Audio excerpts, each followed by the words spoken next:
खंड 2 अध्याय 12। तुमने किससे कहा कि चले जाओ? गांव जियानहोंग के कुछ कहने से पहले ही फेंग झिजिंग पहले से ही गुस्से में था। उसने अपने गुस्से को दबाने की कोशिश की और कहा, मुझे लगता है कि जिसे चले जाना चाहिए वह तुम हो। ली जुन ने अभी भी उस पर कोई ध्यान नहीं दिया और केवल गांव जियानहोंग को देखा, उसके अगले शब्दों की प्रतीक्षा कर रहा था। सभी भाषण समाप्त हो चुके थे और सम्मेलन मुख्य विषय में प्रवेश कर गया। एक कार रेंटल ऐप कंपनी के अध्यक्ष ने वर्तमान जटिल बाजार और आगे आने वाली कठिनाइयों के बारे में अपना आकलन प्रस्तुत करने में कई अन्य कंपनियों का प्रतिनिधित्व किया। उन्होंने कहा कि हाल के वर्षों में ओ व्यक्तिगत बाजार में एक बहुत ही गंभीर आर्थिक बुलबुला घटना एक हुई है और बाजार को बुलबुले के अनुसार छूट नहीं दी जा सकती है। एक आर्थिक बुलबुला एक ऐसी घटना है जो एक बाजार की स्थिति को संदर्भित करती है जिसमें व्यापार किए गए सामान या परिसंपत्तियों की कीमत अचानक अनुचित या अस्थिर मूल्य तक बढ़ जाती है। उन्होंने मजाक में कहा, हाल ही में प्रमुख शहरों में जीवन स्तर आसमान छू गया है क्योंकि पूरी दुनिया के वीसी फंड 2 अरब डॉलर मूल रूप से बेई शांगगुआंग 3 के लोगों द्वारा मुआवजा दिए गए हैं। 2 वीसी फंड वेंचर कैपिटल के लिए संक्षिप्त हैं, जिसका अर्थ है कि वेंचर कैपिटल फंड शुरुआती विकास चरण में कंपनियों को वित्तीय पूंजी का प्रावधान है।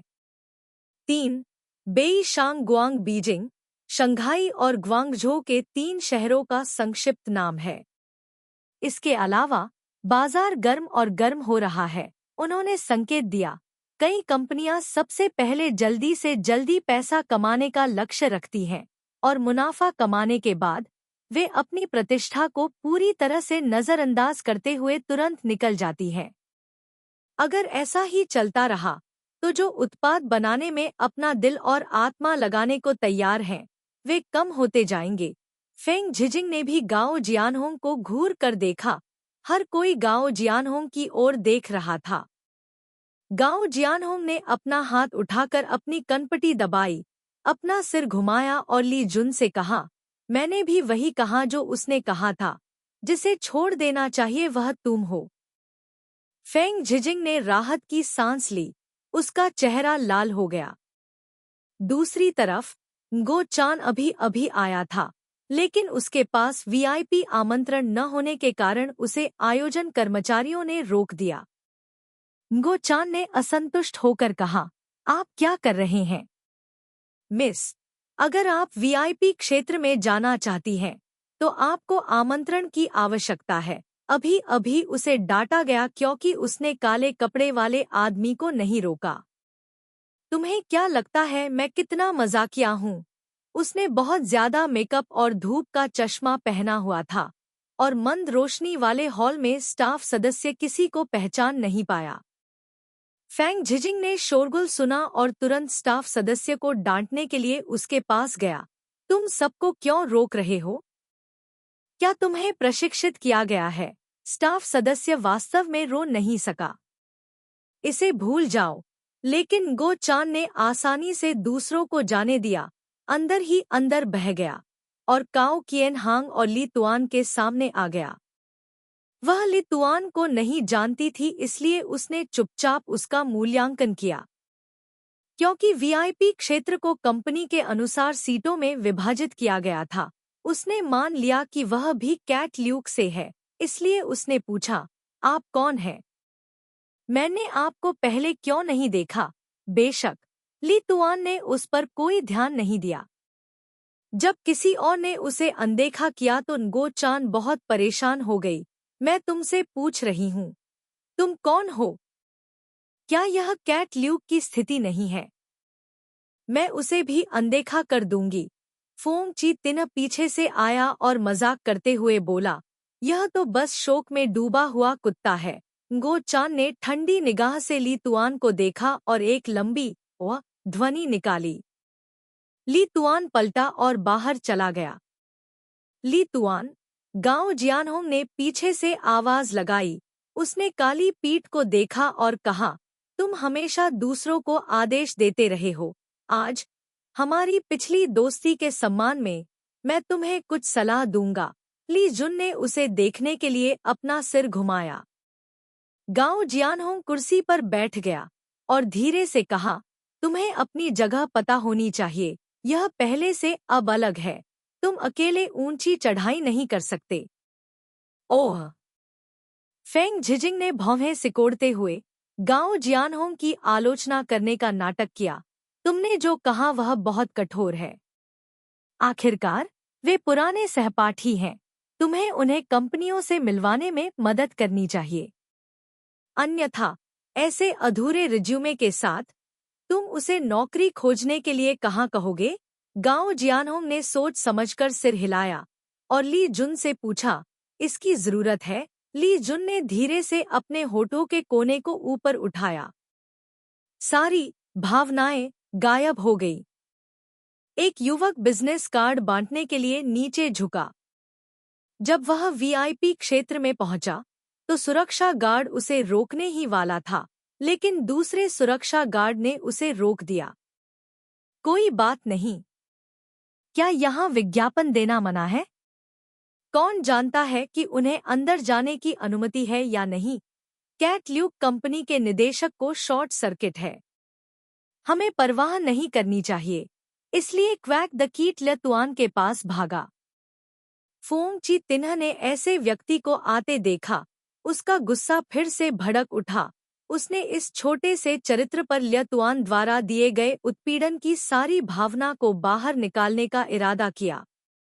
लेकिन जब वह गाली देने के लिए अपना मुंह खोलने ही वाला था तो ल्यतुआन ने पहले ही क्वैक द कीट के हाथ में बिजनेस कार्ड का ढेर पकड़ लिया था।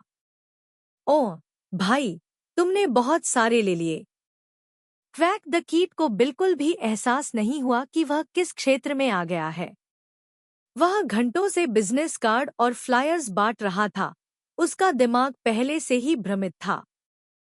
लेकिन उसे अभी भी याद था कि इन बिजनेस कार्डों को कंपनी के बॉस ने व्यक्तिगत रूप से गिना और मुहर लगाई थी। साथ ही स्पष्ट आदेश दिया था कि प्रत्येक व्यक्ति के पास एक कार्ड होना चाहिए और यदि अधिक दिए गए तो उन्हें बैठक में घसीट कर ले जाना होगा। फेंग झिजिंग ने ली शुन को बिजनेस कार्डों का ढेर पकड़े देखा और जोर से हंसा। क्या हुआ? क्या आपको पहले से ही कोई कंपनी मिल गई है? गांव जियानहोंग ने गुओ शिजी के दास्तापूर्ण रूप को देखा और वह भी जोर से हंसा। आप अभी भी पहले जैसे ही हैं, हमेशा जल्दबाजी करते हैं। ली शुन ने कुछ देर तक गांव जियानहोंग को देखा, फिर धीरे से कहा, आप भी पहले जैसे ही हैं, हमेशा आगे की ओर नहीं देखते। गांव जियानहोंग की अभिव्यक्ति ठंडी हो गई और वू जेन ने यह सुनकर भौहें सिकोड़ ली। गुओ शिजी को अभी भी नहीं पता था कि क्या हो रहा था और वह खालीपन से इधर उधर देखने लगा। ली तुआन तेजी से भागा। उसने तुरंत उसका पीछा किया। ली तुआन के कदम लंबे थे और रास्ता संकरा था, इसलिए क्वैक द किट जल्दी ही पीछे छूट गया। जब तक वह मुख्य हॉल के दरवाजे पर पहुंचा, ली तुआन पहले ही गायब हो चुका था। क्वैक द किट ने अपने चेहरे से पसीना पोंछा और इससे पहले कि वह अपनी सांस को शांत कर पाता, एक काली आकृति उसके सामने प्रकट हुई। काली छाया दरवाजे की ओर दौड़ी, लेकिन कुछ कदम चलने से पहले ही वह अचानक रुक गई और पीछे मुड़ी। उसके हाथ से बचे हुए बिजनेस कार्ड छीन लिए, फिर दरवाजे से बाहर भाग गई। जैसे ही झोयू होटल से बाहर निकला, उसने देखा कि ली जुन दूर से एक टैक्सी में बैठकर आराम से जा रहा है। वह बहुत देर तक वहीं खड़ी रही, जब तक कि उसकी छाती में सांसें समान रूप से नहीं चलने लगी। फिर उसने अपना सिर नीचे करके अपने हाथ में पकड़े बिजनेस कार्ड को देखा। फीडोंग इंटरनेट कंपनी लिमिटेड। इस दुनिया में किस्मत हमेशा अप्रत्याशित रूप से आती है। उबाऊ स्वर्ग बेतरतीब ढंग से धागे बुनता है, अजनबियों को एक साथ बांधता है। गरिमा और गौरव पर हठपूर्वक दाव लगाएं, बाद में कंधे से कंधा मिलाकर खड़े हों। गौरव और शर्म साझा करें। गो शिजी दुखी महसूस कर रहे थे क्योंकि उनके सभी व्यवसाय कार्ड ले लिए गए थे। इस समय उनका सेल फोन फिर से बज उठा। उसने जैसे ही फोन करने वाले का नाम देखा, अचानक उसका पूरा शरीर घबरा गया। फोन उठाते समय वह कांपने लगा। लाइन के दूसरे छोर से झांग फैंग की सुस्त आवाज आई। काम कैसा चल रहा है? ओह, ठीक है। क्या आपको कोई सहयोग मिला? अभी तक यह निश्चित नहीं है। तो क्या आपने किसी को भर्ती किया? गो शिजी ने सावधानी से कहा। ऐसा लगता है कि कुछ लोग रुचि रखते हैं। झांग फैंग ने कॉफी का एक घूंट लिया। आपकी आवाज इतनी सुस्त क्यों लग रही है? नहीं, नहीं। चलो बस इंतजार करें और परिणाम देखें, झांग फेंग ने इत्मीनान से कहा। प्रेसिडेंट डोंग एक व्यापारिक यात्रा से लौटने वाले हैं। अगर तब तक कंपनी में सुधार नहीं हुआ है, तो हम सब मिलकर आदेश प्राप्त करने की तैयारी करें। गो शिजी का माथा फिर से पसीने से लथपथ हो गया। झोयू के लौटने के बाद वह तुरंत फेयांग इंटरनेट लिमिटेड कंपनी के बारे में जानकारी खोजने के लिए ऑनलाइन चला गया। इस कंपनी की स्थापना पिछले साल हुई थी। मुख्य रूप से खेलों पर काम कर रही है, लेकिन कोई भी उत्पाद आधिकारिक तौर पर जारी नहीं किया गया है और बहुत कम जानकारी है। ऑनलाइन एक नौकरी भर्ती नोटिस है। चू वान ने देखने के लिए क्लिक किया। विषय वस्तु बहुत संक्षिप्त है। प्रोग्रामर्स की नियुक्ति, वेतन, लाभ और आवश्यकताओं का कोई उल्लेख नहीं। उसने खबर पोस्ट होने का समय देखा। यह तब था जब कंपनी नई नई बनी थी। इसे लंबे समय से अपडेट नहीं किया गया था। अपने अंतर्ज्ञान से चू वान को लगा कि यह खबर संदिग्ध थी, लेकिन उसे इसे स्वीकार करना पड़ा क्योंकि ऐसा लग रहा था कि ली तुआन यहां आने की योजना बना रहा था। उसने बिजनेस कार्ड पर छपे कंपनी के फोन नंबर पर कॉल किया और फोन पर मौजूद व्यक्ति का नाम गो शिजी था, जो बेहद उदास दिख रहा था। जब उसने झो यून को भर्ती के बारे में पूछने के लिए फोन करते सुना, तो वह तुरंत उत्साहित हो गया।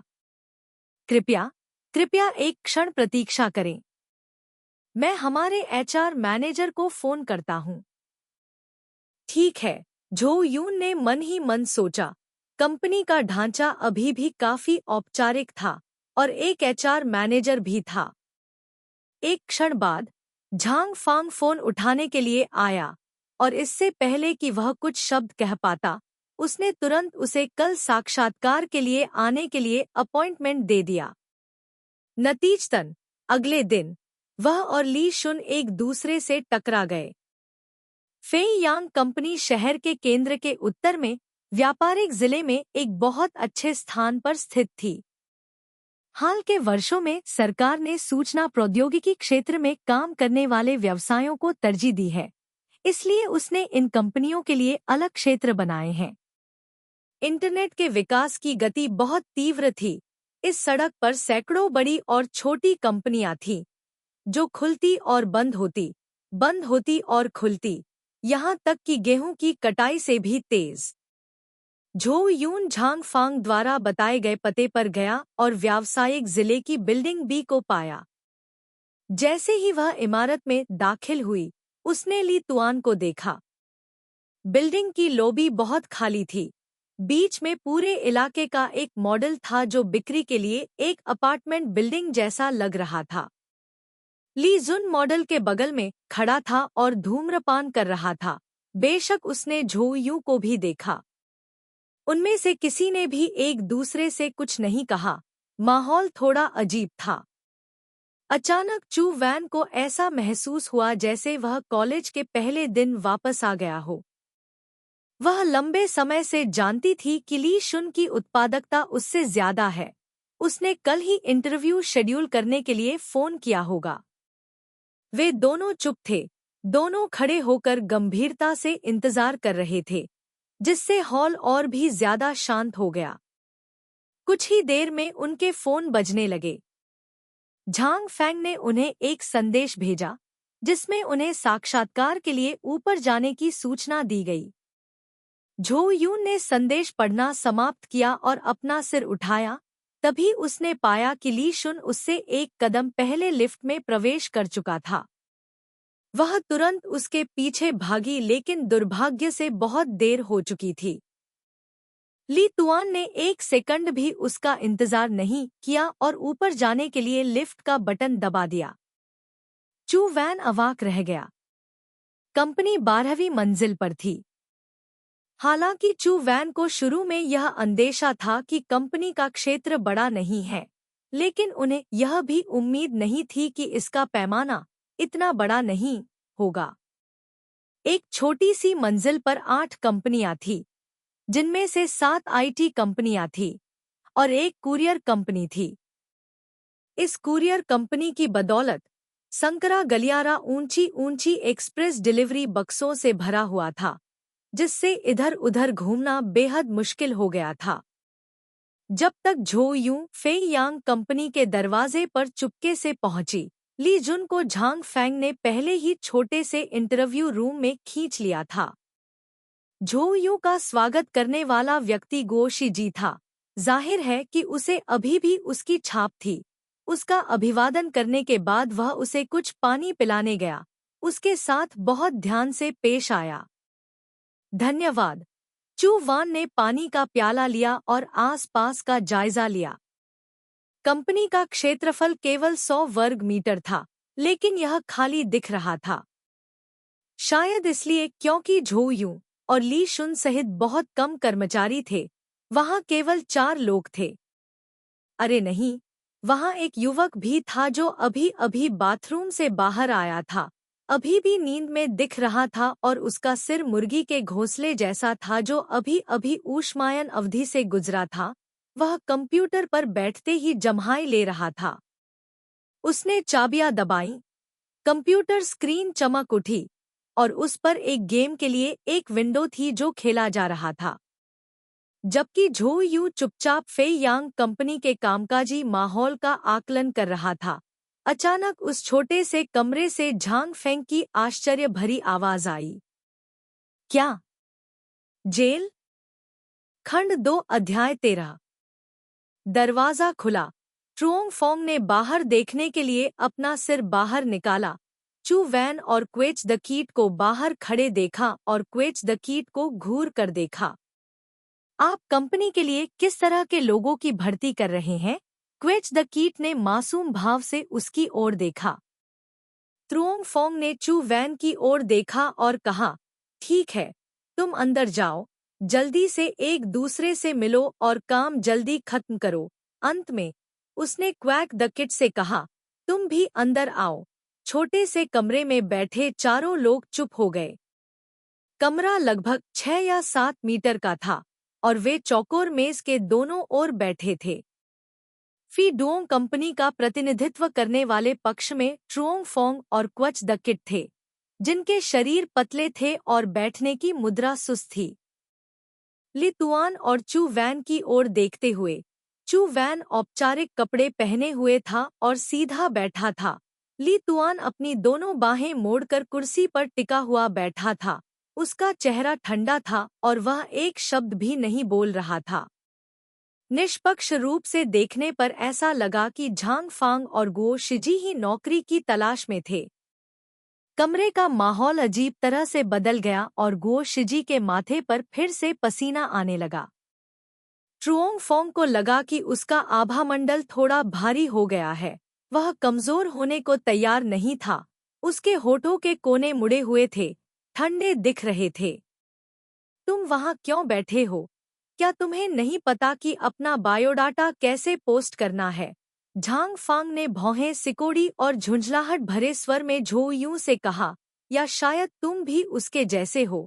तुम्हारे पास तो उचित बायोडाटा भी नहीं है। बोलने के बाद उसने अपने बगल में बैठे गो शिजी से शिकायत की, आज नौकरी के लिए आवेदन करने आए लोगों को देखो। वे हमारी बुनियादी जरूरतों को पूरा नहीं करते। उन्हें पेशेवर होने की जरूरत है, लेकिन उन्हें। वह अभी आधा ही बोल पाया था कि टेबल पर एक कागज का थैला दिखाई दिया। माफ करें, यह मेरा बायोडाटा है। चू वैन ने कहा। ट्रुओंग फोंग ने अपना गला साफ किया, बायोडाटा उठाया और किसी बड़े शख्स की तरह उसकी समीक्षा की। कमरे में फिर से सन्नाटा छा गया, केवल पन्नों की सरसराहट सुनाई दे रही थी। कुछ ही देर बाद झांग फांग ने आह भरी। जब सभी को लगा कि वह कुछ कहने वाला है, तो उसने अचानक रिज्यूमे का ढेर उठाया और गो शिजी को मारने के लिए मुड़ा। गो शिजी उलझन में था। क्या क्या गड़बड़ है? उसने डर के मारे अपना सिर पकड़ लिया। झांग फांग ने अपनी आंखें सिकोड़ ली और गो शिजी से पूछा, आप किस तरह के लोगों की भर्ती कर रहे हैं? हाँ, अगर यह जेल की सजा नहीं है तो यह धोखाधड़ी है। क्या आप अभी भी काम करना चाहते हैं? गो शिजी को पता नहीं था कि क्या हो रहा था। उसके बगल में बैठे चू वान ने नजर घुमाई और सबसे पहले बोला, धोखाधड़ी। कृपया अपने शब्दों से सावधान रहें। ट्रुओंग फोंग ने उसे गौर से देखा। उसके मुंह के कोने पर एक मुस्कान थी, जैसे कि वह सब कुछ देख रहा हो। उसने बायोडाटा पकड़ा। अगर तुम दिखावा करने जा रहे हो तो तुम्हें इसे थोड़ा और वास्तविक दिखाना चाहिए। इस स्तर की योग्यता वाला कोई व्यक्ति मेरी कंपनी में नौकरी के लिए आवेदन कर रहा है। क्या तुम्हें लगता है कि हम सब बेवकूफ हैं? गो शिजी ने अपना सिर बाहर निकालकर देखा कि बायोडाटा कैसा दिखता है, लेकिन झांग फैंग ने उसके सिर पर मुक्का मारा। झांग फांग ने अपने दांत पीसते हुए धीरे से कहा, क्या तुम थोड़ा और वादा कर सकते हो? झांग फांग ने अपना सिर घुमाया और पाया कि झोउ यूं उसकी ओर देख रहा है। क्या तुम्हें अपनी कंपनी पर भरोसा नहीं है? झोउ यून ने पूछा। झांग फांग ने हल्की खांसी की। हम बस चर्चा कर रहे हैं, झोउ यून। इस तथ्य पर चर्चा कर रहे हैं कि आपको नहीं लगता कि आपकी कंपनी बिल्कुल भी अच्छी है। अगर नए कर्मचारियों का साक्षात्कार करते समय भी आपका रवैया यह है कि कंपनी कल बंद हो जाएगी, तो आप अभी भी लोगों की भर्ती क्यों कर रहे हैं? गो शिजी ने यह सुना और अपने दिल में सहमति जताई।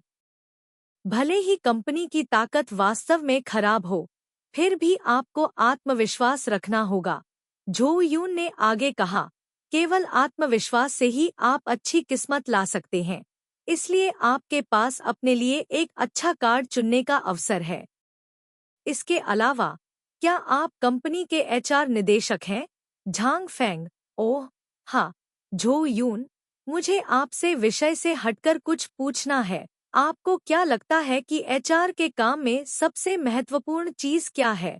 झांग फैंग झोउ यून के सवाल से दंग रह गए और ईमानदारी से जवाब दिया, मुझे नहीं पता। यह दूसरों को समझने की क्षमता है। चू वैन आगे झुका, अपनी बाहें मेज पर मोड़ ली और सीधे झांग फांग की आंखों में देखा। अन्यथा, भले ही उसे तुरूप का पत्ता मिल गया हो, अगर उसे इसका एहसास नहीं हुआ तो यह बहुत अफसोस की बात होगी। झांग फांग अचानक उन जेट काली आंखों को देखकर चौंक गया जो उसे घूर रही थी। यह लड़की इतनी जोर से बोल रही थी कि उसने उसे लगभग मोहित कर लिया था। मैंने कहा। वह अपने आप को संभालने ही वाला था कि उसका सेल फोन वाइब्रेट हो गया। झाओ टेंग ने दूसरे कमरे से एक टेक्स्ट मैसेज भेजा। बकवास बंद करो। प्रेसिडेंट डोंग कल वापस आएंगे। अगर तुम्हें कोई नहीं मिला तो अपना हाथ काटकर उसे खिलाने के लिए तैयार हो जाओ। झांग फेंग ने टेक्स्ट मैसेज पढ़ा और उसका दिमाग फट गया। ठीक है, अब हर कोई आपके सिर पर कदम रख सकता है। ट्रुओंग फोंग ने चू वैन को नजरअंदाज कर दिया, फोन उठाया और आक्रामक तरीके से जवाब दिया, कुत्ते, क्या तुमने खेल खेलना बंद कर दिया है? मैंने सारा काम किया और तुम्हें अभी भी मुझे व्याख्यान देने में शर्म नहीं आई?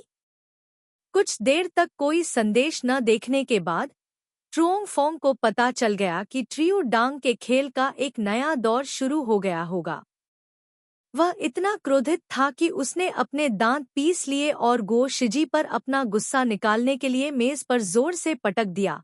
मुझे बताओ, क्या वह बहुत कठोर नहीं है? मैं सारा काम करता हूँ और मैं ही अकेला हूँ जिसे डांटा जाता है। वह क्या कर रहा है? वह आलसी है और सारा दिन गेम खेलता रहता है। क्या मैं आराम से रह रहा हूँ? अपना गुस्सा निकालने के बाद झांग फांग ने गो शिजी को देखा, उम्मीद करते हुए कि वह सहमत होगा और कुछ शब्द कहेगा। दुर्भाग्य से क्वैक द कीट बोलने में अनाड़ी था, मंदबुद्धि था और उसे पता नहीं था कि सहयोग कैसे किया जाए। ट्रुओंग फोंग फिर से फटने वाला था। क्वच द किएट ने अपनी आंखें बंद कर लीं और मौत का इंतजार करने लगा। अप्रत्याशित रूप से इस समय कमरे में मौजूद दूसरे युवक ने उसे बचाया। मैं भी देख रहा हूँ कि तुमने कड़ी मेहनत की है। ली तुआन अभी भी पहले की तरह ही बैठा हुआ था। त्रुओंग फोंग ने असमंजस में उसकी ओर देखा। चू वैन भी चुपके से ध्यान केंद्रित कर रहा था। ली शुन के पिछले व्यक्तित्व के अनुसार उसका अगला वाक्य निश्चित रूप से सुनना आसान नहीं होगा, लेकिन सच्चाई उसकी उम्मीदों से परे थी। ली तुआन ने शांति से कहा, कंपनी सभी की है, लेकिन हमेशा कोई न कोई ऐसा होता है जिसे नेतृत्व करना होता है। इस व्यक्ति को दूसरों की तुलना में ज्यादा डांटा जाता है, सिर्फ इसलिए क्योंकि वे ज्यादा काम करते हैं। उसने कंधे उचकाए।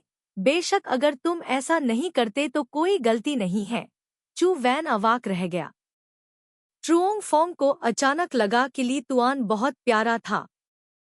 सुंदर और शांत, सुनने में आसान, गहरी और परिपक्व, शब्द कंपन और विश्वास लाते हैं। मैं पूरी तरह से सहमत हूँ, झांग फांग ने उत्साह से कहा। वे केवल बकवास करते हैं, वे मुझे बिल्कुल नहीं समझते हैं। झांग फांग को ली एक्सुन द्वारा आराम करने के लिए आराम दिया गया। उसने अपना हाथ लहराया और कहा, आप पहले दो वापस जाते हैं, मेरे नोटिस की प्रतीक्षा करते हैं। झोयू ने कहा, बेशक यह सच है। बाहर निकलते हुए त्रुओंग फोंग अचानक बाहर चिल्लाया, बूढ़े टेंग। बाहर कोई हलचल नहीं थी। त्रुओंग फोंग ने धीरे से गाली दी और फिर उठ खड़ा हुआ, कुर्सी को दूर धकेल दिया। मेरे पीछे पीछे यहाँ आओ। वह चू वैन को बाहर ले गया। त्रियू टेंग हेडफोन लगाए कुर्सी पर बैठा गेम खेल रहा था। लड़ाई अपने चरम पर पहुंच रही थी। ट्रियू डांग तेजी से माउस क्लिक कर रहा था। उसका पूरा शरीर तनावग्रस्त था। उसका चेहरा जानलेवा इरादे से भरा हुआ था। लेकिन इस अति उत्साह के क्षण में स्क्रीन अचानक अंधेरा हो गया। भाड़ में जाओ। ट्रियू डांग ने हेडफोन निकाला, माउस फेंक दिया और खड़ा हो गया। मैं तुम्हारा गला घोंट दूंगा। चलो पहले मुख्य काम करते हैं। झांग फैंग ने झाओ टेंग को डांटा। जैसे ही उसने आधिकारिक काम करने के बारे में सुना, झाओ टेंग तुरंत उदास हो गया और आलसी होकर कुर्सी पर बैठ गया। तुम क्या कर रहे हो? मेरे पास अभी भी बहुत सारा अधूरा काम है। झांग फैंग ने झाओ टेंग के आलसी रूप को देखा और घृणा से अपने दांत पीस लिए। उसने झाओ टेंग को अपना बायोडाटा थमा दिया। पेशेवर दक्षता परीक्षा लो। तुम खुद ही प्रश्न दो। जल्दी करो। झाओ टेंग एक हड्डीविहीन व्यक्ति की तरह कुर्सी पर सिकुड़ गया, अपना बायोडाटा देख रहा था। उसने पहला पेज खोला और झोयू को देखने के लिए रुक गया। उसने उसकी तरफ देखा और उसके बगल में रखे च्युइंग गम के डिब्बे को घूरा, फिर दो टुकड़े लिए और उन्हें अपने मुंह में डाल लिया। 2 मिनट तक उन्हें चबाता रहा। यह नहीं जानता था कि वह किस बारे में सोच रहा था। झांग फैंग ने बगल से आग्रह किया, तुम किस बारे में सोच रहे हो? क्या कोई ऐसा टेस्ट है जिसके बारे में सोचना इतना मुश्किल है? झाओ टेंग ने उसे घूर कर देखा। तुम इसके बारे में क्यों नहीं सोचते?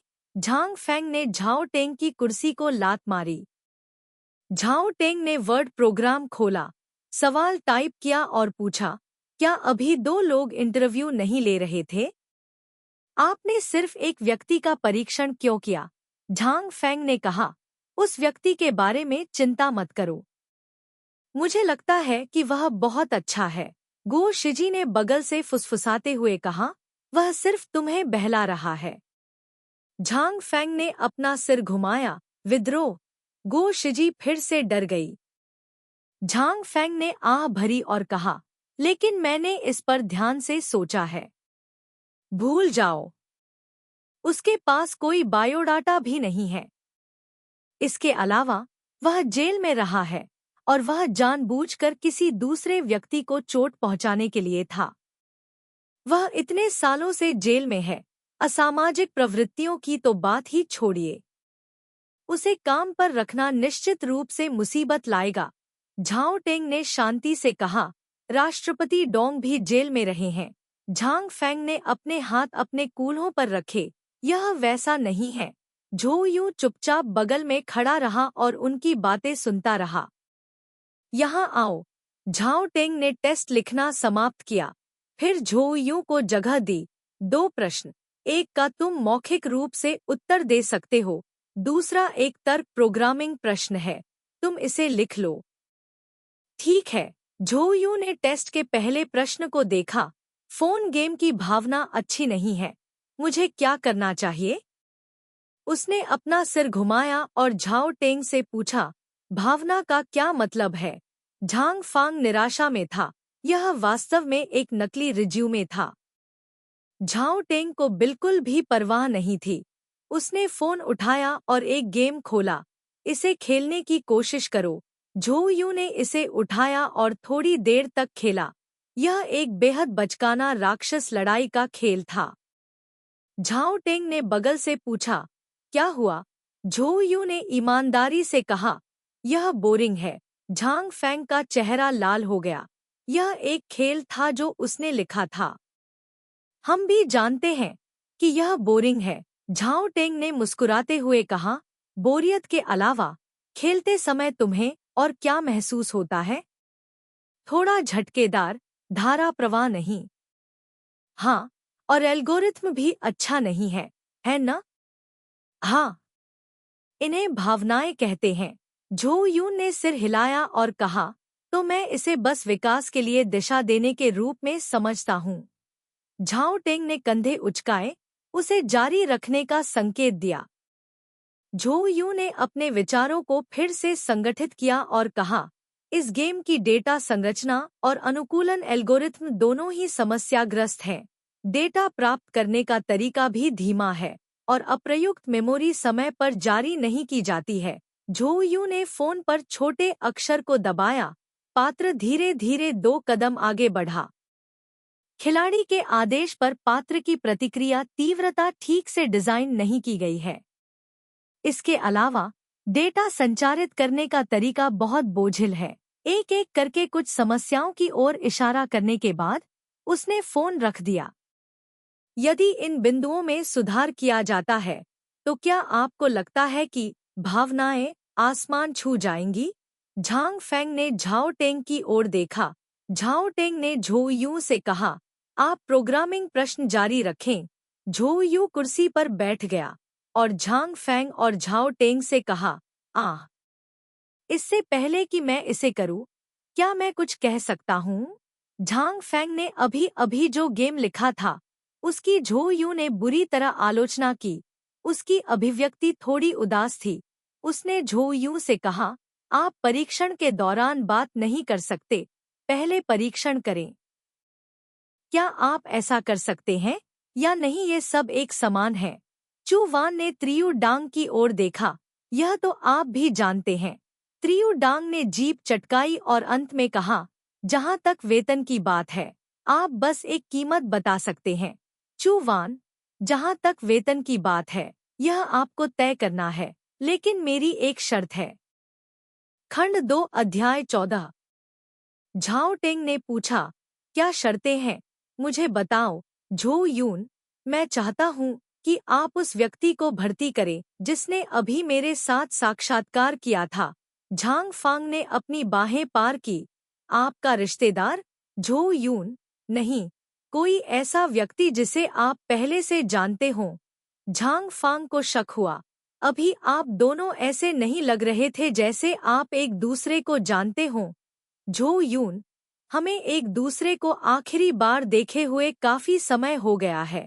झांग फांग ने असंतोष के साथ कहा, आपको लगता है कि हमारी कंपनी किस तरह की जगह है? पुराने दोस्तों से मिलना। आपको अभी तक काम पर नहीं रखा गया है और आप एक समूह बनाना चाहते हैं। मैं आपको बता दूं, हमारी जगह पूरी तरह से ताकत पर आधारित है। झो यू ने उसकी ओर देखा। झांग फांग को घूरा जा रहा था। उसने एक पल के लिए देखा, फिर दूर देखा, अपने बैग को उठाया और अगर यह आप लोगों के लिए बहुत मुश्किल है, तो मुझे उम्मीद है कि आपकी कंपनी जल्द ही एक उपयुक्त कर्मचारी मिल सकती है। जल्दी से साइन करें। ट्रुओंग फोंग, साइन क्या? ट्रायू डांग उसके पीछे झपकते हैं। ट्रूक फोंग ने देखा, चू वान अभी भी कंपनी के दरवाजे पर इंतजार कर रही थी। ट्रुओंग फोंग, क्या आपने नहीं सुना कि वह अभी भी गुटों को इकट्ठा करना चाहती है? भले ही वे 50,000 का भुगतान करें। ट्रुंग फोंग ने झिझकते हुए कहा, क्या यह शक्तिशाली है? लेकिन वह आदमी भी बैठ गया है, मैं भी जेल में हूँ। त्रियू डांग, मिस्टर डोंग भी जेल में थे। इसीलिए ट्रुओंग फोंग ने ताली बजाई। तुम्हें पता होना चाहिए कि ऐसा व्यक्ति कितना डरावना होता है। क्या हमारी कंपनी के लिए एक व्यक्ति पर्याप्त नहीं है? हमें दूसरे को भर्ती करने की क्या जरूरत है? झाओ टेंग ने अपने हाथों को कमर पर रखा और थोड़ी देर बाद ठंडी हंसी में हंसा। तो यह आप पर निर्भर है। मैं वैसे भी भर्ती का प्रबंधन नहीं करता। मैंने पहले ही अपनी राय दे दी है। आपको यह पसंद है या नहीं, यह आप पर निर्भर है। मैं गेम खेलने के लिए अपने घर वापस जा रहा हूँ। रुको। झांग फैंग ने झाओ टेंग को खींचा और धीमी आवाज में पूछा, क्या वह वाकई इतना शक्तिशाली है? तुम दुनिया के सबसे अनुचित व्यक्ति हो। झाओ टेंग ठंडी हंसी में हंसा। तुम एक प्रोग्रामर भी हो। क्या तुम नहीं देख सकते कि वह शक्तिशाली है या नहीं? झांग फैंग ने गंभीरता से कहा, मुझे धमकाने की कोशिश मत करो। मैं अपने करियर के बीच में मेजर बदलने के बाद तुम्हारे जैसा कैसे हो सकता हूँ? इसके अलावा अधिक गंभीर बात यह है कि मैं कंपनी में वित्त का भी प्रभारी हूँ। मैं कंपनी की स्थिति को आप लोगों से बेहतर जानता हूँ। अब मुझे यह सुनिश्चित करना है कि मेरी योग्यता मेरे वेतन के योग्य है। त्रियू डांग ने असहायता से ट्रुओंग फोंग को देखा। आपको अपनी नौकरी छोड़ देनी चाहिए। यहाँ तक कि आपको भी वेतन मिल सकता है, तो फिर दूसरों को क्या नहीं मिल सकता? जल्दी करो और अनुबंध को खींचो। यूं ने एक दूसरे को दूर से देखा था, लेकिन केवल उसके चारों ओर घूमने और सीढ़ियों से प्रवेश करने से पहले उसे दूर कर दिया। उसकी आवाज खाली दालान में गूंजती है। टुआन ने अपना सिर नीचे झुकाकर उसकी ओर देखा। कार्यालय भवन का बाहरी हिस्सा काफी साफ सुथरा दिख रहा था, लेकिन गलियारों में दीवारों पर रंग रोगन नहीं था और रेलिंग पर केवल आधा रंग रोगन था, जो अर्ध तैयार उत्पादों की तरह दिख रहा था। लेकिन यह जगह बहुत हवादार है। इस इमारत का लाभ यह है कि प्रत्येक मंजिल को कई खिड़कियों के साथ डिजाइन किया गया है, इसलिए चाहे दीवारें और सीढ़ियां कितनी भी ग्रे क्यों न हों, किसी को केवल नीला आकाश, सफेद बादल और बाहर जमीन पर हरी घास देखने के लिए नजर डालने की जरूरत है। झो यून ने पाया कि इस बार ली शुन का सामना करते हुए, हालांकि वह अभी भी घबराई हुई थी, लेकिन उसे अब उलझन की असहज भावना नहीं थी जैसे पहली बार छोटी गली में फिर से मिलने पर हुई थी। यह उसके जीवन की एक नई शुरुआत थी। हालांकि शुरुआत बहुत ऊंची नहीं थी। यह उस रंगीन आँख के कोने में एक कोने की तरह थी, जो जीवन शक्ति और बेहद छोटी उम्मीद लेकर आई थी। लेकिन उसके सामने खड़े व्यक्ति के लिए वह अकेला ही काफी था। ली शुन, चलो थोड़ी देर बात करते हैं। झो यू ने अपना सिर उठाया और कहा, हालांकि मैं अभी भी आपके इरादों को नहीं समझ पाया हूँ, लेकिन मुझे लगता है कि कम से कम अब हमारा लक्ष्य एक ही है। ली जुन ने इत्मीनान से सिगरेट निकाली और सीढ़ियों के मोड़ पर रेलिंग के सहारे झुक गया। झो यू, आप उस कंपनी में फेंग जीजिंग को स्वीकार नहीं करते हैं और न ही मैं। सच बताऊं तो मैंने पहले कुछ तरीके आजमाए थे, लेकिन वे सभी बेकार थे।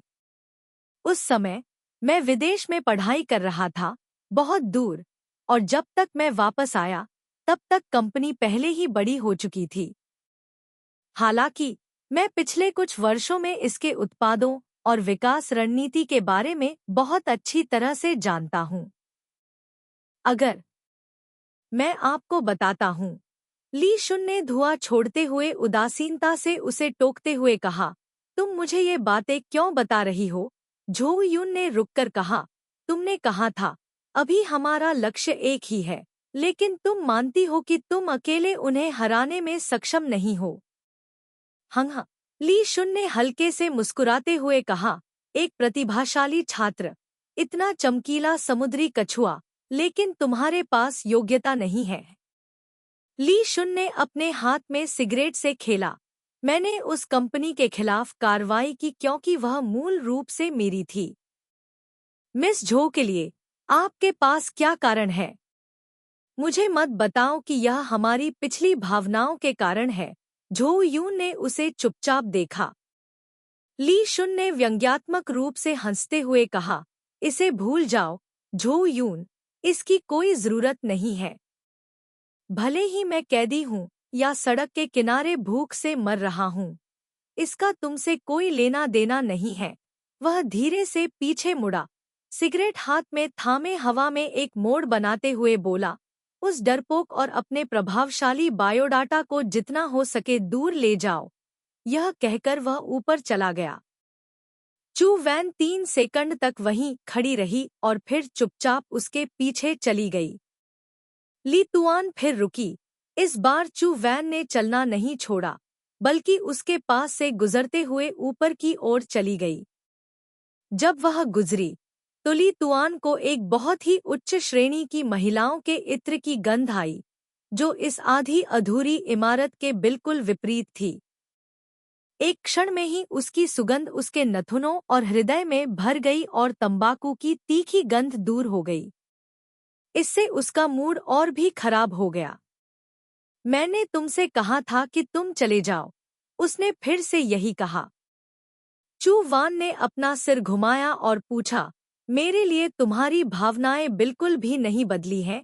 ली तुआन ने अपनी आंखें सिकोड़ ली और ठंडे स्वर में चुप रहा।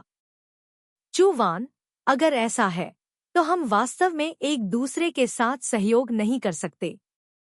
तुम्हें बस एक शब्द कहने की जरूरत है और मैं तुरंत चला जाऊंगा। उसने जवाब नहीं दिया क्योंकि वे सभी जवाब जानते थे। पिछले 6 वर्षों से उनमें से कोई भी आराम से नहीं रह पाया है। वे दोनों गंभीर लोग थे, इसलिए वे लंबे समय तक खुशी से नहीं रह सके। उन्हें फिर से सोचने, बदलने और खुद को बचाने की जरूरत है। लेकिन सौभाग्य से अभी भी कुछ चीजें ऐसी हैं जो नहीं बदली हैं। उसने उसकी ओर देखा और आखिरी वाक्य कहा, हमारे बीच चाहे जो भी भावनाएं हों, मुझे हमेशा विश्वास है कि तुम सच में एक प्रतिभाशाली व्यक्ति हो, इसीलिए मैं यहाँ आई हूँ। सिगरेट पकड़े हुए ली जुन का हाथ थोड़ा कांप उठा। ऊंची एड़ी के जूतों की आवाज धीरे धीरे सीढ़ियों में गायब हो गई। ली जुन बहुत देर तक स्थिर खड़ा रहा, जब तक कि सिगरेट की राख ने उसका हाथ लगभग जला नहीं दिया। फिर उसने सिगरेट को जोर से जमीन पर फेंक दिया जैसे कि अपना गुस्सा निकालना हो। झांग फेंग इस बात से बेहद असंतुष्ट था कि 2 नए कर्मचारी अपने पहले दिन काम पर देर से आए। वह कार्यालय में इधर उधर घूमता रहा। जैसे ही झो यून ने दरवाजा खोला, झांग फेंग चिल्लाया, देखो अभी क्या समय हो गया है। क्या तुम्हें समय का कोई अंदाजा है? तुम पहले ही दिन देर से आए हो। भविष्य में तुम किस तरह की शालीनता रखोगे? झो यून ने अभी ली शुन से बात की थी और अभी भी उदास महसूस कर रहा था, इसलिए उसने झांग फेंग पर ध्यान देने की जहमत नहीं उठाई और सीधे अंदर चला गया। झांग फेंग गुस्सा होने ही वाला था कि झाओ टेंग अपनी कुर्सी पर सिकुड़कर बैठ गया और बोला, ठीक है, जल्दी से उनका काम निपटाओ। अभी भी बहुत काम करना है। त्रियु डांग की बैठने की मुद्रा कल की तुलना में अधिक सिकुड़ी हुई थी, बिल्कुल एक नशेड़ी की तरह। उसकी आंखों में अंधेरा था, वह बेहद थका हुआ लग रहा था। उसने आलस से ट्रुओंग फोंग को याद दिलाया, कल राष्ट्रपति डोंग वापस आएंगे। इस वाक्य ने स्थिति बदल दी। ट्रुओंग फोंग ने अपना गुस्सा दबा लिया। वह चू वैन की मेज पर पहुंचा। जैसे ही वह बोलने वाला था, दरवाजा फिर से खुला और ली तुआन इत्मीनान से अंदर चला गया। झांग फैंग ने गहरी सांस ली और अपनी छाती को रगड़ा। हे भगवान, मैं बहुत गुस्से में हूँ। जल्दी से यहाँ आओ। ली शुन वहाँ चला गया। झांग फैंग ने अपने सामने की मेज की ओर इशारा किया। आप दोनों इसे साझा कर सकते हैं। जो कोई भी किस तरफ बैठेगा वह अपने लिए चुन सकता है। फिर लाओ टेंग से कहो कि वह आप दोनों के लिए एक कंप्यूटर इकट्ठा करे। यह 4 लोगों के लिए एक चौकोर मेज थी। झो यून ने अपना बैग पास के कोने में रख दिया।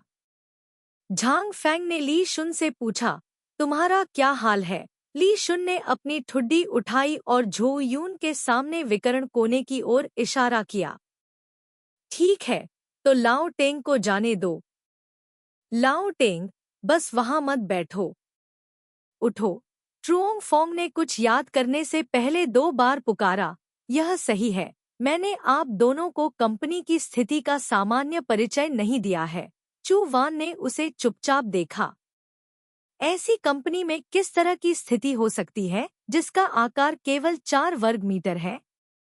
झांग फांग की दृढ़ता के साथ झो यून को फी यांग कंपनी के 3 अनुभवी कर्मचारियों के बारे में अधिक जानकारी मिली। ट्रियू डांग एक प्रोग्रामर, परीक्षक और इंजीनियर है। ट्रुओंग फोंग एक प्रोग्रामर, वित्त और मानव संसाधन प्रबंधक है।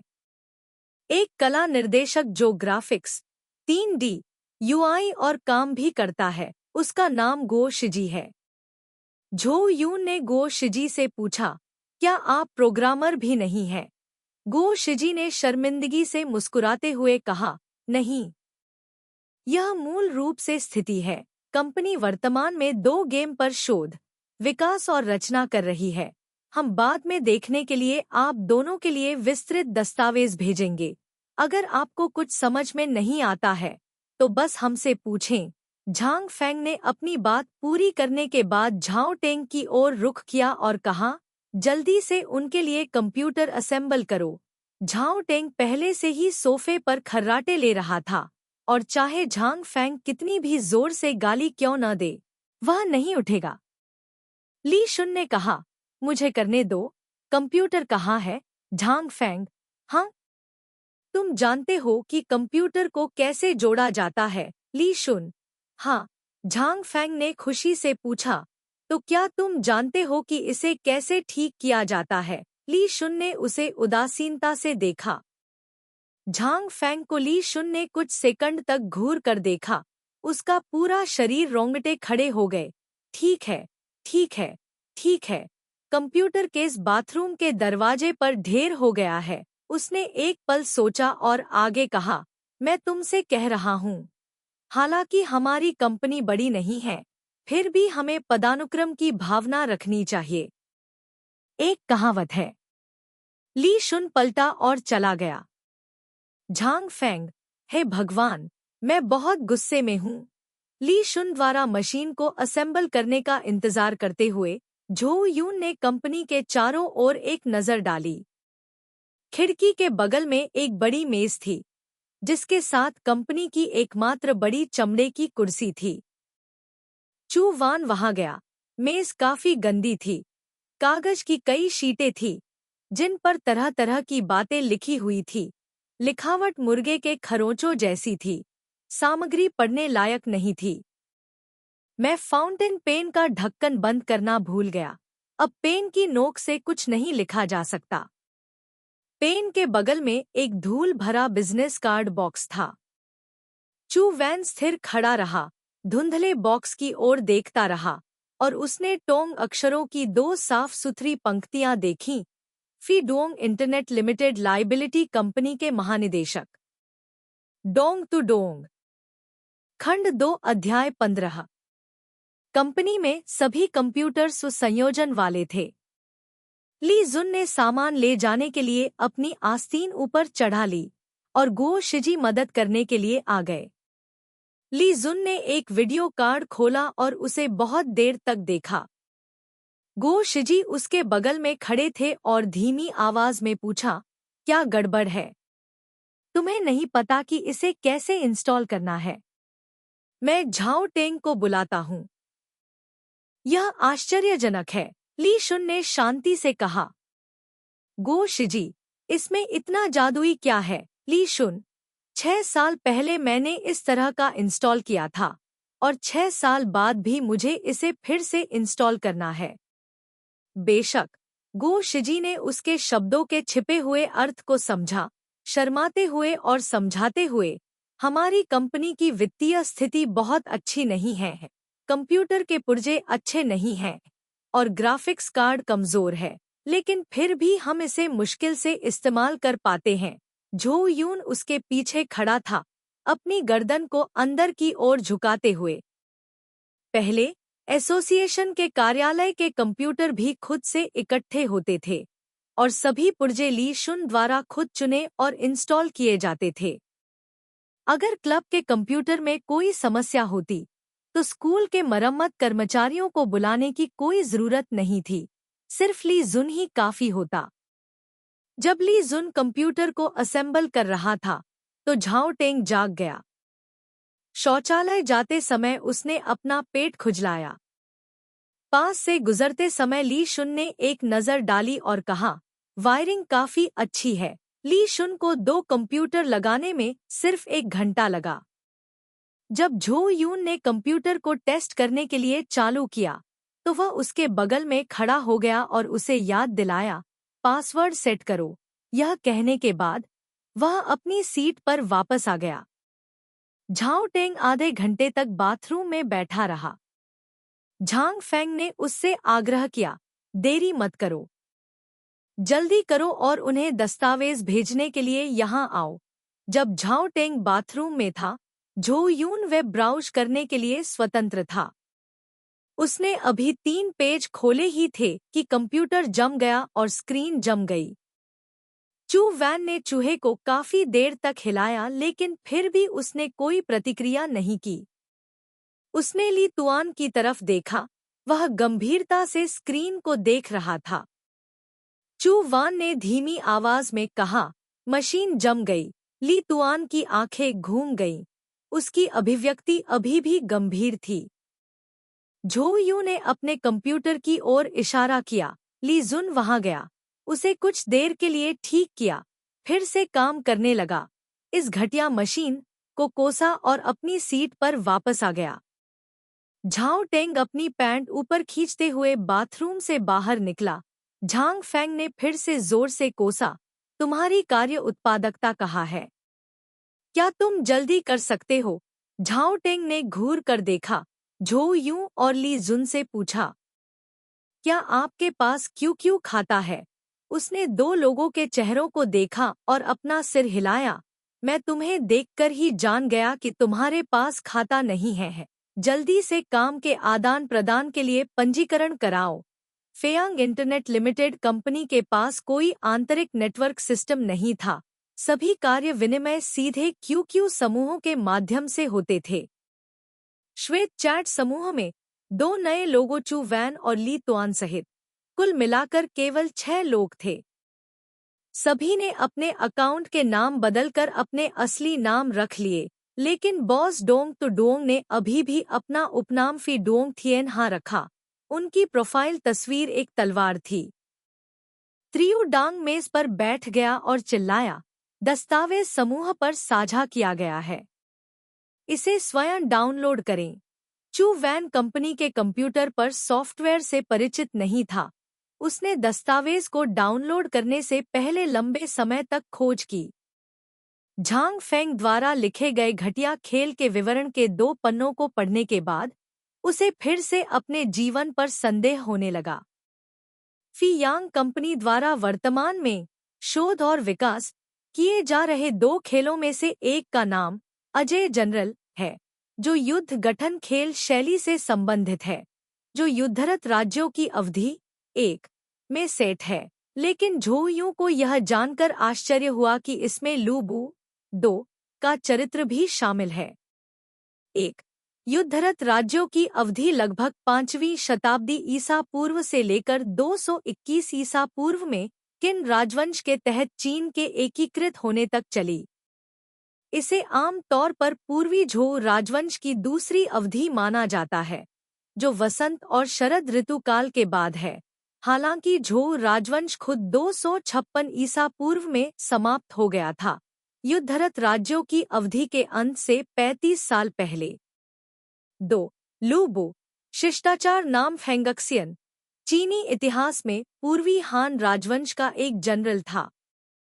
उसने पूरी गेम प्लान पढ़ी और फिर भी इसमें कोई तर्क नहीं पाया, केवल यह महसूस किया कि झांग फांग लू बू का बहुत बड़ा प्रशंसक था। ब्लूप्रिंट का आधा हिस्सा सिर्फ लू बू के कौशल डिजाइन का परिचय देने के लिए है।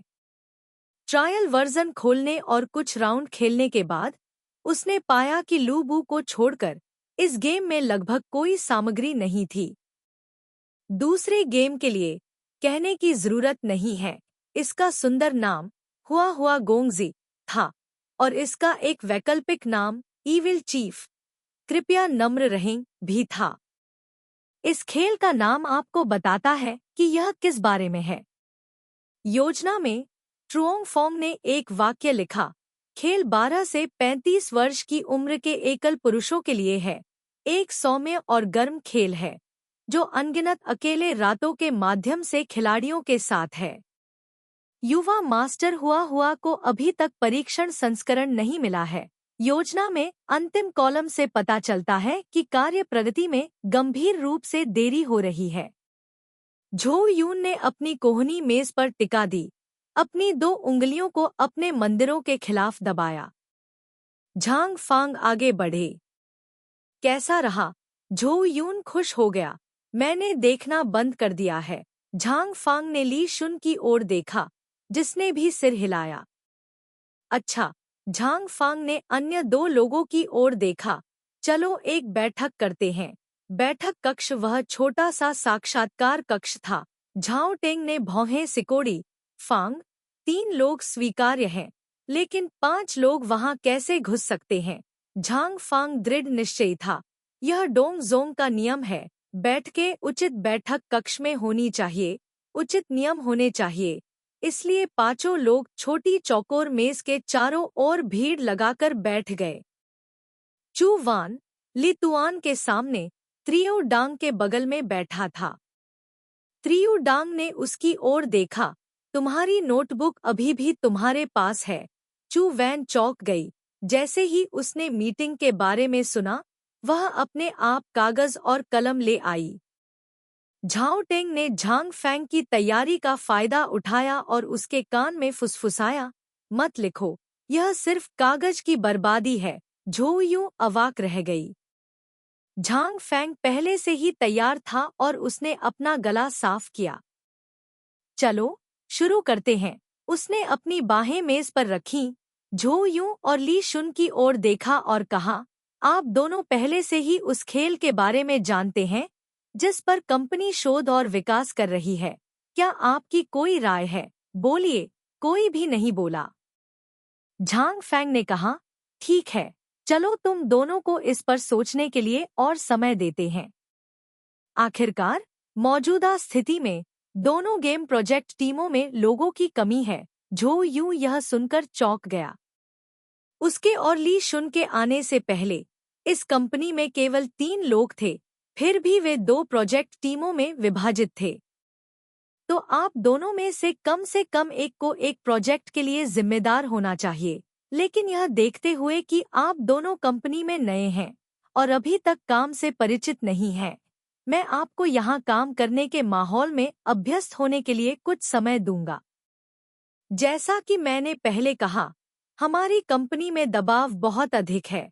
आप दोनों को अपना सर्वश्रेष्ठ प्रयास करना होगा। झांग फेंग ने धीरे से उसके हाथ रगड़े। तो तुम दोनों अलग हो जाओ, देखो कौन किस प्रोजेक्ट के लिए जिम्मेदार है। झोउ यून ने ली शुन की ओर देखा। वह अपनी कुर्सी पर पीछे की ओर झुक गया, बोलने का इरादा नहीं था। झोउ यून ने कहा, तो मैं अजय जनरल के लिए जिम्मेदार हो जाऊंगा। ठीक है, ली शुन, तुम फूल फूल राजकुमार के लिए जिम्मेदार हो, क्या तुम्हें कोई आपत्ति है? झांग फेंग ने ली शुन से पूछा। ली शुन ने अपना सिर हिलाया। अच्छा। ट्रुओंग फोंग अपने लैपटॉप पर कुछ टाइप करने में व्यस्त था। ट्रियू डांग ने उस पर नजर डाली। यह एक कार्य प्रगति पत्र था जिसे डोंग टोंग को अनुमोदन के लिए प्रस्तुत किया जाना था। हालांकि उन्होंने कहा था कि वे इस परियोजना को 2 नए लोगों को सौंपेंगे, लेकिन त्रुओंग फोंग ने बेशर्मी से प्रगति चार्ट को कुछ कदम आगे बढ़ा दिया। तो इस महीने के लिए उनके लक्ष्य और कार्य मूल रूप से पूरे हो गए थे। झांग फांग ने खुशी से अपना सिर उठाया, बस समय रहते झाओ टेंग की आंखों को देखा।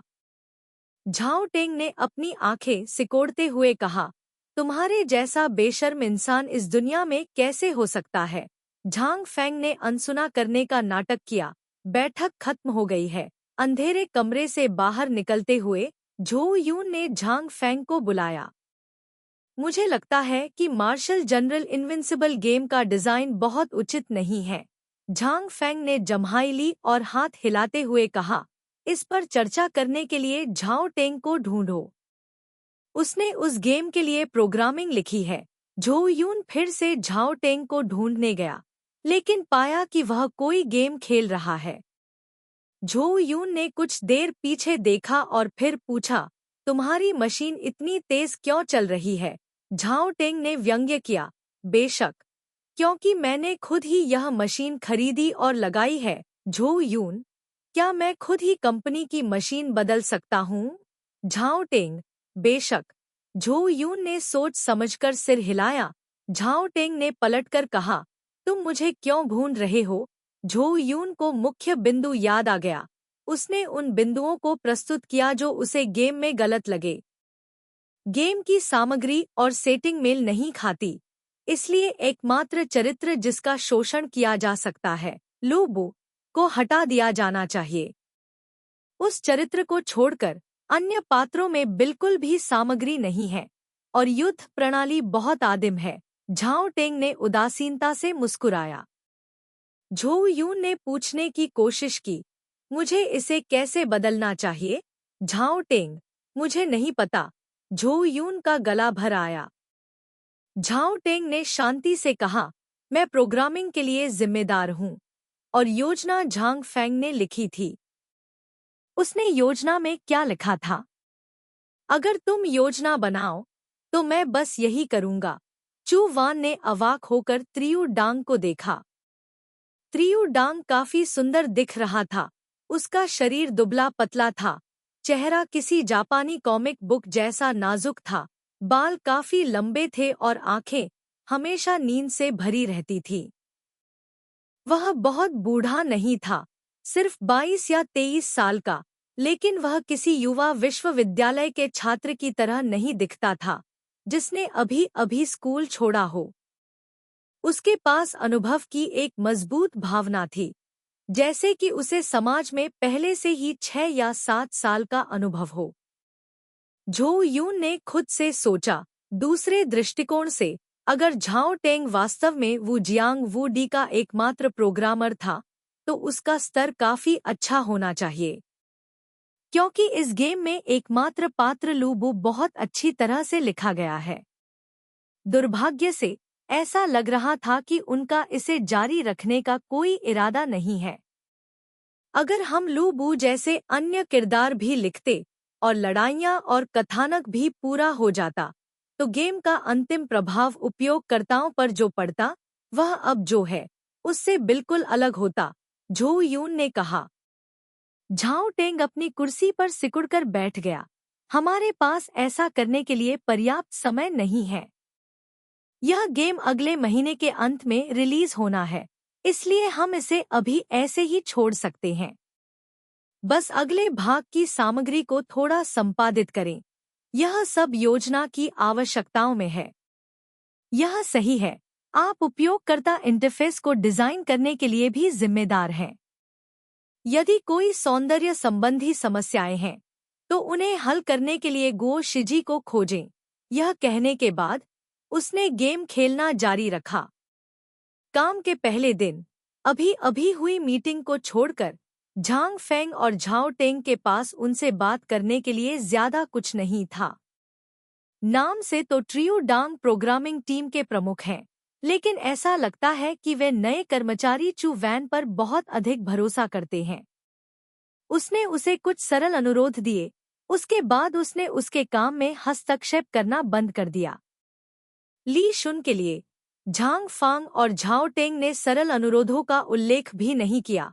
शायद उन्होंने पहले ही निर्धारित कर लिया था कि वह एक गुट था जिसे झो यून ने कंपनी में लाया था, मुख्य रूप से संख्या बढ़ाने के लिए।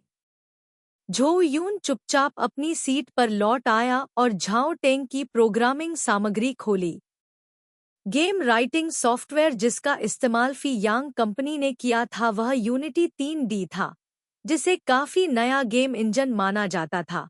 3 जब झो यूं विदेश में अध्ययन कर रहे थे, तो वे सैन फ्रांसिस्को में GDC 4 प्रदर्शनी देखने गए, जो विश्व खेल डिजाइनरों के लिए एक सम्मेलन भी है। पहली बार वह इस गेम इंजन के संपर्क में यहीं आई थी।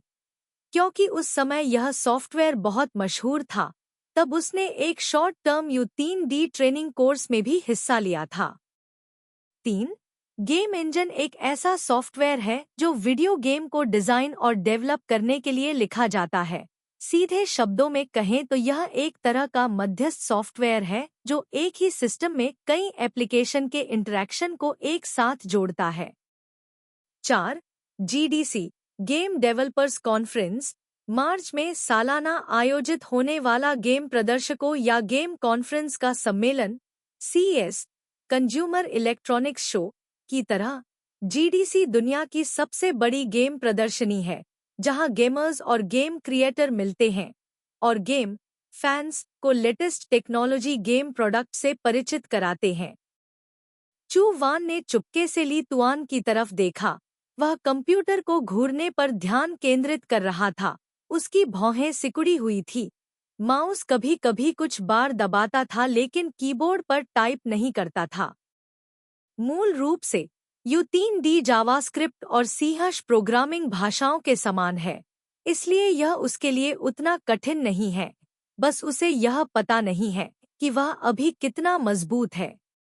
महत्वपूर्ण बात यह है कि अब तक लाई टुआन कभी भी किसी गेम इंजन के संपर्क में नहीं आया है। जब वे कॉलेज में थे, तो उन्हें बिल्कुल भी अंदाजा नहीं था कि वे भविष्य में गेमिंग उद्योग में काम करेंगे। ली शुन ने जो एकमात्र गेम लिखा था, वह तब था जब वह अपने पहले वर्ष में स्कूल जाना शुरू किया था, जो कि नदी पार करने वाले सरल चरित्र का खेल था जिसने झो यून को फंसा दिया था। गेम लेखन सॉफ्टवेयर में कई छोटे ऑपरेशन होते थे जिनके लिए कौशल की आवश्यकता होती थी, और वास्तविक डेटा लोड करने के कई तरीके होते थे जिनके लिए प्रोग्रामर को अनुभव की आवश्यकता होती थी। अगर यह कोई नौसिखिया था जो पहली बार इस खेल से परिचित हुआ था, तो उसे यह समझने में कई घंटे लग सकते थे कि खेल को कैसे संचालित किया जाए। लीक सुन बहुत गंभीर था। उसने यह नहीं देखा कि झो यू उसकी ओर देख रहा है। काफी देर बाद चू वैन की नज़र स्क्रीन पर वापस आई और वह घटिया मशीन और उसके अंदर चल रहे बेवकूफाना खेल को देखने लगा। उसने गहरी सांस ली। करने को बहुत कुछ था, इसलिए वह एक एक करके कदम उठा रही थी। खंड 2 अध्याय 16। सूरज पश्चिम में डूब रहा था। आसमान धीरे धीरे अंधेरा हो रहा था। काम खत्म होने में अभी भी आधा घंटा बाकी था, लेकिन ट्रुओंग फोंग के समूह ने पहले ही सामान पैक करना शुरू कर दिया था।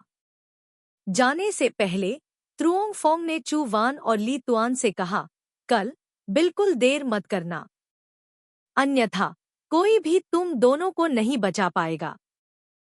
चू वान ने पाया कि वे बॉस डोंग तुडोंग से बेहद डरे हुए लग रहे थे। कंपनी की स्थिति को देखते हुए इस महाप्रबंधक डोंग की प्रबंधन क्षमता बेहद खराब होनी चाहिए, इसलिए उसे नहीं पता था कि वे किस बात से डर रहे थे। क्या आप अभी भी जाने के लिए तैयार नहीं हैं? झाओ टेंग ने झो यून से पूछा। पहले दिन ओवरटाइम काम करना, बहुत प्रोफेशनल। झो यून, मैं थोड़ी देर और रुकूंगा। झाओ टेंग, क्या आपको खाना मंगवाने की जरूरत है? झो यून, धन्यवाद, अभी कोई जरूरत नहीं है, मुझे अभी भूख नहीं लगी है। झाओ टेंग ने ली जुन से फिर पूछा, तुम्हारा क्या हाल है? क्या तुम भी ओवरटाइम काम कर रहे हो? क्या तुम रात का खाना खाना चाहते हो? मैं तुम्हें इस फूड डिलीवरी जगह का फोन नंबर देता हूँ। ली जुन ने कंप्यूटर बंद किया और सीधे बाहर चला गया। झाओ टेंग ने उसकी पीठ की ओर देखा, अपना सिर घुमाया और झो यूं से कहा, उसके साथ क्या गलत है? क्या वह पहले भी ऐसा था जब तुम दोनों एक दूसरे को जानते थे? कभी दूसरों पर ध्यान नहीं दिया? झो यूं ने कीबोर्ड पर टाइप करते हुए जवाब दिया। पहले यह और भी गंभीर था। झाओ टेंग ने एक नरम ओह कहा और कहा, तो मैं पहले जाऊंगा। जब तुम काम से छुट्टी पाओ तो बस दरवाजा बंद कर देना।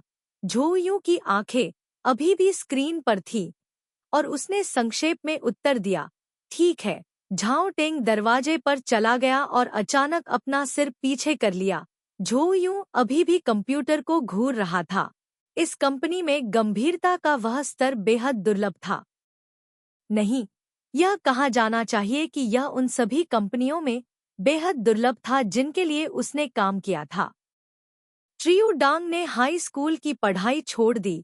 प्रोग्रामिंग उनका शौक है। उन्हें इस क्षेत्र में प्रतिभावान नहीं माना जाता, लेकिन वह शोध करने में आलसी है। वह इसे सिर्फ जीविकोपार्जन का पेशा मानता है, इसलिए उसे चू वैन जैसी वर्कहॉलिक महिला समझ में नहीं आई।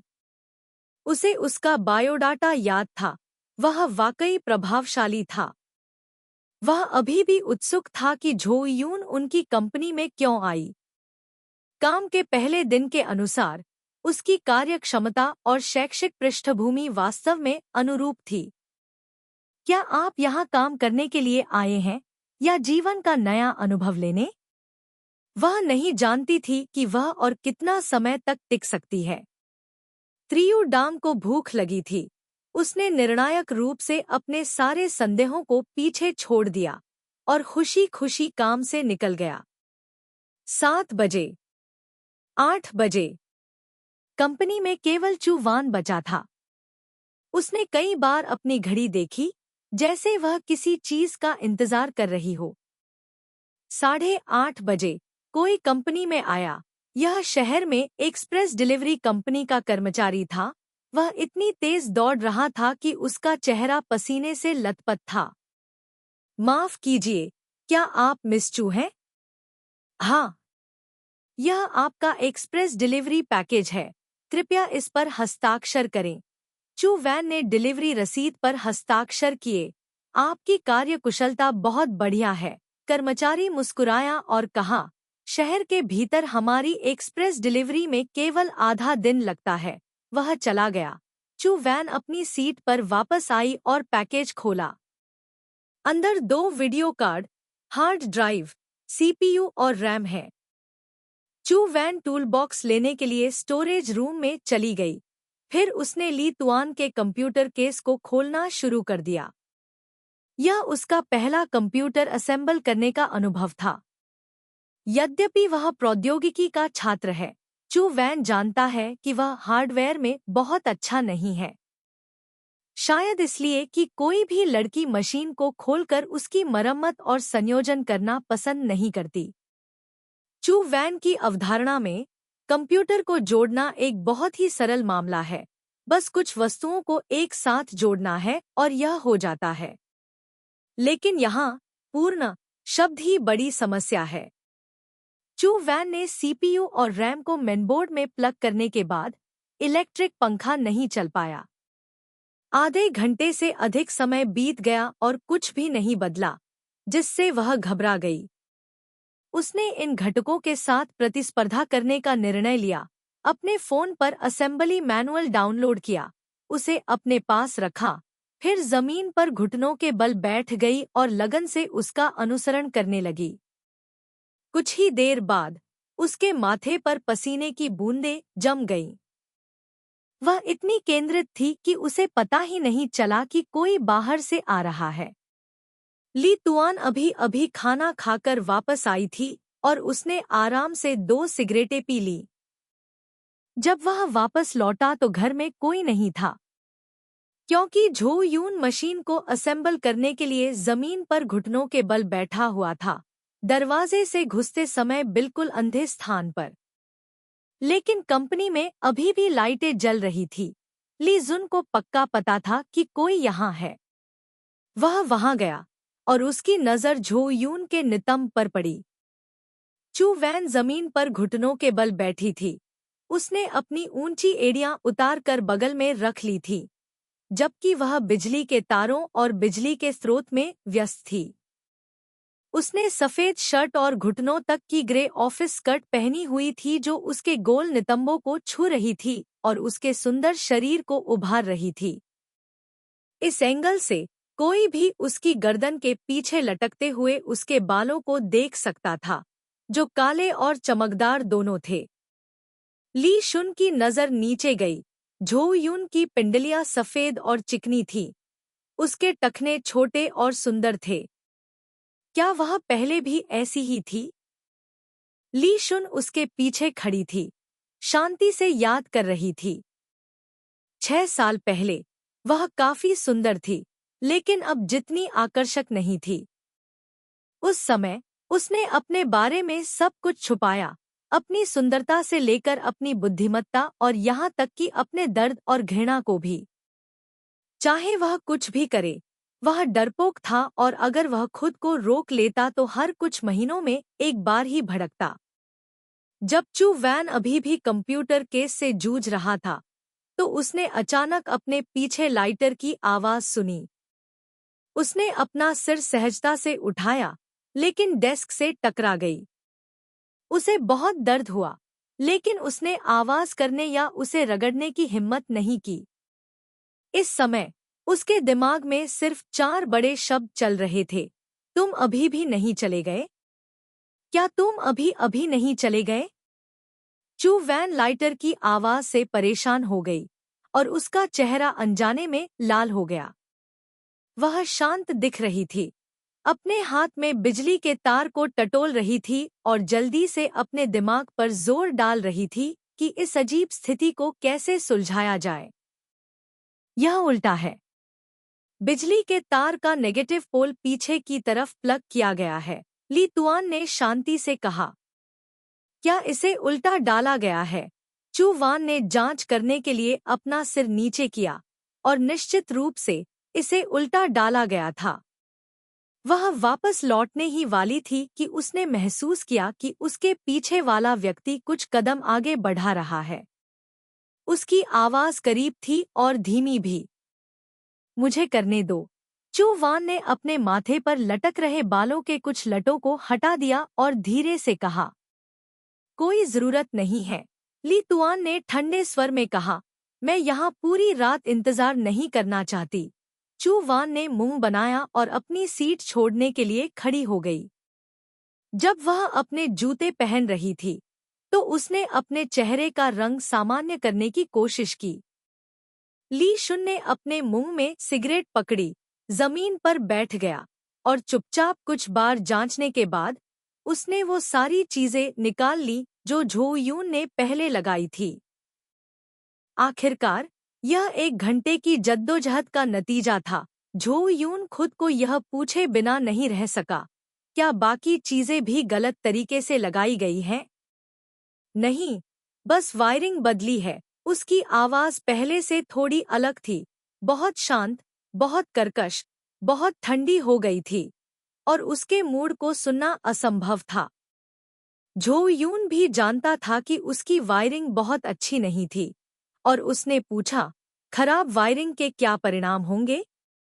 बुरा। झो यून ने पीछे से उसे घूर कर देखा। ली शुन ने वीडियो कार्ड निकाला और उसे कुछ देर देखने के लिए अपने हाथ में पकड़ लिया। झो यून ने अपने होठों को सिकोड़ लिया। उसने मशीनरी के मुद्दे पर बहुत ध्यान दिया।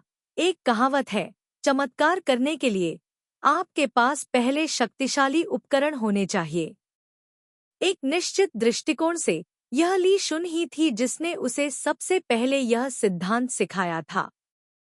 उसने वीडियो कार्ड को सुसज्जित करने के लिए अपनी सारी पूंजी खर्च कर दी थी। ली तुआन के हाथ में तस्वीर। जब वह अमेरिका में अपनी मास्टर डिग्री के लिए अध्ययन कर रही थी तो उसने रिसर्च इंस्टीट्यूट की डीप लर्निंग आर्टिफिशियल इंटेलिजेंस प्रयोगशाला का दौरा किया और वहां मशीनों का ग्राफिक्स कार्ड इस कार्ड की पिछली पीढ़ी का था। दरअसल फी डोंग की कंपनी के प्रोजेक्ट को इतने हाई एंड ग्राफिक्स कार्ड की जरूरत नहीं थी, लेकिन फिर भी उसने सबसे अच्छे पर जोर दिया। शायद खुद को और दूसरों को धोखा देने के विचार के कारण उसे हमेशा लगता था कि अच्छे उपकरण उपयोगकर्ता को मजबूत बनने में मदद करेंगे। चू वान ने खुशी से ली तुआन से पूछा, यह कैसा है? अभी तो वह बहुत संतुष्ट होगा, है ना? ली तुआन ने वीडियो कार्ड इंस्टॉल किया। उसकी आवाज अभी भी पहले की तरह शांत थी। मुझे नहीं पता, मैंने इसे कभी नहीं देखा। चू वैन दंग रह गया। समय सब कुछ बहुत सरल बनाने को तैयार नहीं है। यह हमेशा थोड़ा थोड़ा करके जीवन में प्रवेश करता है, अनजाने में लोगों के दिलों को हिला देता है। ये 6 बेहद साधारण शब्द मानो 6 साल की खामोशी से उभरे थे। किसी ने और कुछ नहीं कहा। कमरे का माहौल थोड़ा दमघुंटू था। इस समय मशीन चल रही थी। वीडियो कार्ड लाई तुआन द्वारा जलाया गया था। यह जल्दी से काम किया। हरी रोशनी रहस्यमय और विनम्र थी, जो अपनी शक्ति का संदेश दे रही थी। चू वान ने सुना कि ली तुआन अपनी नाक से धीरे से सूंघ रहा था, जिससे पता चल रहा था कि वह बहुत संतुष्ट था। उसने अनुमान लगाया कि अब वह मुस्कुरा रहा होगा, सहजता से नहीं, लेकिन कम से कम ईमानदारी से। विज्ञान और प्रौद्योगिकी की शक्ति आसानी से सभी अंधकार को दूर कर देती है। कई साल बीत गए, वह अभी भी वही था जो हमेशा दुख को चरम सीमा तक दबाता था, समय का लाभ उठाकर आगे बढ़ता था। ली तुआन ने जल्दी से अपनी मशीन को इकट्ठा किया, फिर चू वान की मशीन को इकट्ठा किया। समय बीत रहा था। झो यून ने अपना सामान पैक किया और काम छोड़ने के लिए तैयार हो गया। क्या तुम घर नहीं जा रहे हो? ली जुन झो यून के कंप्यूटर का परीक्षण कर रहा था और उसने अपना सिर हिलाया। झो यून ने एक पल सोचा और फिर धीरे से कहा, मेरे पास यूनिटी पर एक थीसिस और एक पाठ्यपुस्तक है, मैं उन्हें कल आपके पास लाऊंगा। ली जुन ने धीरे से जवाब दिया। उसकी आंखें अभी भी स्क्रीन पर देख रही थी। झो यून ने कुछ सेकंड के लिए उस पर वापस देखा, फिर कहा, जब आप बाहर निकले तो दरवाजा बंद करना याद रखें, और जाने के लिए मुड़ गया। अगले दिन जब झो यून 8 बजे कंपनी में पहुंचा तो ली जुन पहले से ही वहां मौजूद था। वह ऐसा लग रहा था जैसे कुछ भी असामान्य नहीं था। उसे नहीं पता था कि वह जल्दी आ गया था या अभी तक वापस नहीं आया था। फी डोंग की कंपनी के काम के घंटे 8:30 बजे निर्धारित थे और शेष 3 कर्मचारी अंतिम समय पर ही देरी से आए थे। हालांकि ट्रोंग फोंग अभी भी बेकार था, ट्रियू डांग अभी भी आलसी था और क्वच द किएट अभी भी हमेशा की तरह डरपोक था। चू वैन को स्पष्ट रूप से महसूस हुआ कि आज कंपनी में माहौल कल से कुछ अलग था। फिर उसे अचानक याद आया कि ऐसा लग रहा था कि बॉस आज वापस आ रहे हैं। झो यू इस बात का बेसब्री से इंतजार कर रहा था, देखना चाहता था कि डोंग सी यांग किस तरह का व्यक्ति है, लेकिन दोपहर तक वह अभी भी नहीं दिखा था। झो यू ने गंभीरता से काम किया, धीरे धीरे इस मामले को भूल गया। दोपहर के भोजन के समय झाओ टेंग ने सभी के लिए भोजन लाने का आदेश देने पर सहमति व्यक्त की, झो यू के पास अभी भी कुछ अधूरा काम था, कंप्यूटर के सामने बैठकर कोड लिख रहा था। ट्रुओंग फोंग और त्रियू डांग ने टेब्लॉयड समाचारों पर बातचीत करते हुए लंच बॉक्स खाए। एक निश्चित महिला स्टार के माप के बारे में बात करते समय उन्होंने अचानक बात करना बंद कर दिया और सुनने के लिए अपने कान खड़े कर लिए। एक्सप्रेस डिलीवरी कंपनी के सामने एक महिला बहस कर रही थी। इस कंपनी का जिक्र करें तो पूरी मंजिल उनके बारे में एक राय बना लेगी।